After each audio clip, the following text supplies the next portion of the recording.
Assalamualaikum warahmatullahi wabarakatuh. Perkenalkan, nama saya Lia Paring Pangesti. Dalam kesempatan ini saya akan mencoba nge-share mengenai sedikit hal yaitu coaching. Mungkin hal coaching ini adalah hal yang selama ini susah dibedakan mana yang namanya coaching, mana yang namanya counseling, dan mana yang namanya mentoring. Nah, coaching itu hal yang bagi saya mungkin baru didapatkan keterampilan ini sebagai seorang guru. Ternyata coaching itu dalam konteks pendidikan sebuah proses yang tujuan menuntun belajar murid untuk mencapai kekuatan kodratnya. Sebagai seorang guru atau pamong, kita dapat memberikan tuntunan melalui pertanyaan-pertanyaan reflektif dan efektif agar kekuatan kodrat anak terpancar dari dirinya.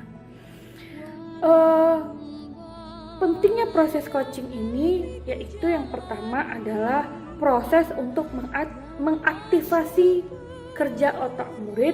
Yang kedua, pertanyaan-pertanyaan reflektif dapat membuat murid melakukan metakognisi.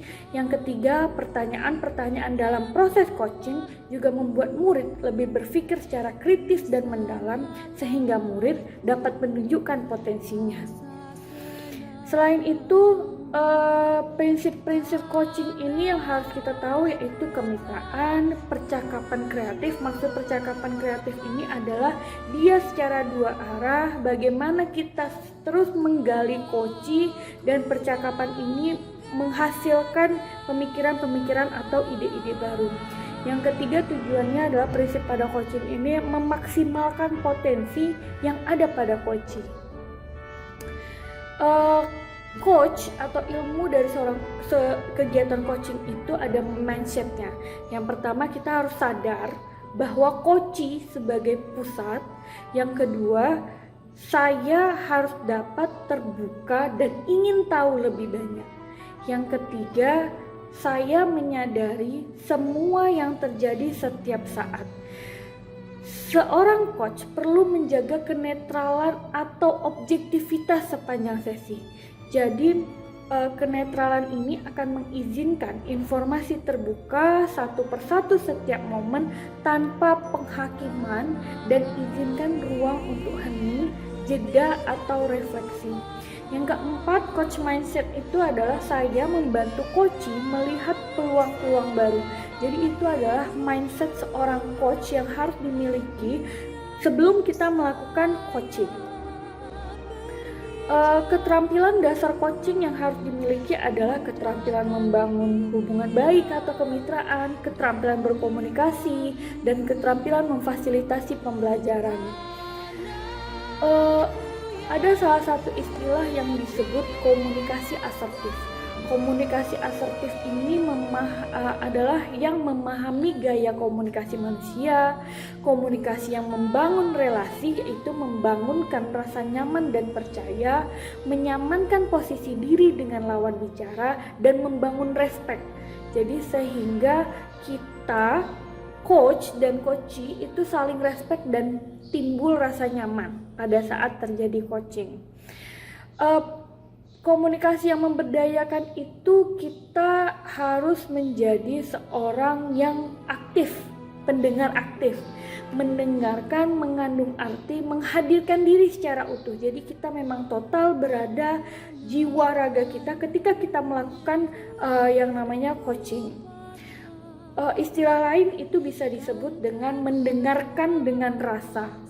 Jadi kita mendengarkan dengan rasa itu kita memperhatikan pembicara, mengajukan pertanyaan secara mendalam, terus berikan perhatian, maksudnya berikan tanda kalau kita memang mendengarkannya. Misalnya kita memberikan sinyal dengan oh iya seperti itu atau seperti itu ya, dari anggukan, dari kotak mata, itu adalah bentuk appreciate kita ketika kita melakukan coaching.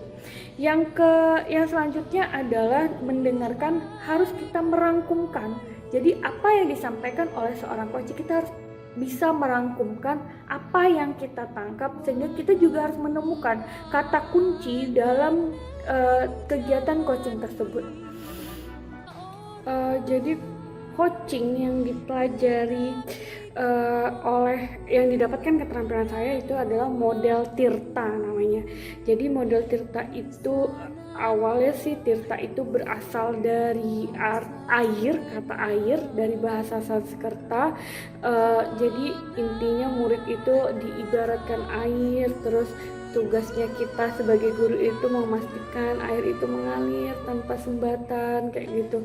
Jadi coaching itu adalah alat untuk menyingkirkan sumbatannya. Jadi Tirta itu singkatan dari tujuan, identifikasi, rencana aksi, dan tanggung jawab. Coaching adalah sebuah penutup dari saya mengenai coaching adalah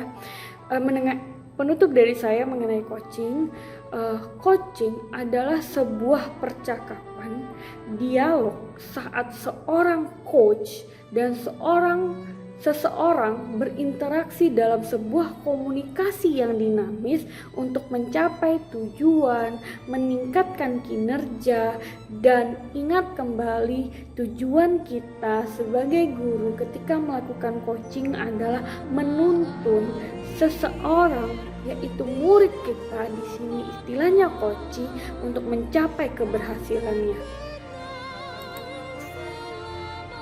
Karena tidak jauh lagi dengan kata dari bapak pendidikan kita, yaitu Ki Hajar Dewantara, kembali lagi adalah tujuan pendidikan itu menuntun anak untuk mencapai kekuatan kodratnya. Mudah-mudahan apa yang saya share hari ini, share sekarang mengenai coaching bermanfaat bagi guru-guru yang ada di sana. Semoga guru-guru tetap semangat karena kita harus belajar dan terus mengajar untuk memajukan, untuk mendampingi anak-anak kita, karena itu adalah tanggung jawab dari diri kita.